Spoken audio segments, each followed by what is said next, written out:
Bizda Toshkentdan Kazan, Ufa, Perim, Orenburg yo'nalishlari bo'yicha qonuniy avtobus reyslari yo'lga qo'yilgan.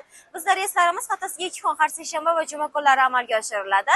Toshkent avtovokzalidan soat 18:00 da. Bizning manzil Toshkent avtovokzali 2-etaj. Biletlarni Toshkent avtovokzali 2-etajga kelib xarid qilishingiz yoki ekranda qoldirilgan raqamlarga bog'lanib onlayn band qilishingiz mumkin. O'z joylaringizni Tulpor va Konur tomonidan yo'lga qo'yilgan avtobuslarimizda siz uchun barcha qulay sharoitlar yaratilgan. Masalan, ikkita mavsumga mos konditsionerlarimiz, qulay o'rindiqlarimiz, telefonlaringiz uchun quvvatlagichlarimiz, kulyalarimiz va monitorlarimiz mavjud. Hamda siz o'zingiz bilan 50 kilogramdan 60 kilogramgacha bo'lgan yuklarni bemalol olib kelish imkoniyatiga egasiz azizlar. Bizning ijtimoiy tarmoqlarimizdan Telegram, Instagram, Facebook, YouTube kabilari faoliyat yuritib turibdi. Bemalol o'zlaringizni savollaringiz va murojaatlaringizni qoldirishingiz, avtobuslarimiz haqida to'liqroq ma'lumotga ega bo'lishingiz va biletlarni qanday xarid qilishni bilishingiz mumkin azizlar. Shoshiling, bizning biletlar soni cheklangan. O'z joylaringizni hoziroq band qiling.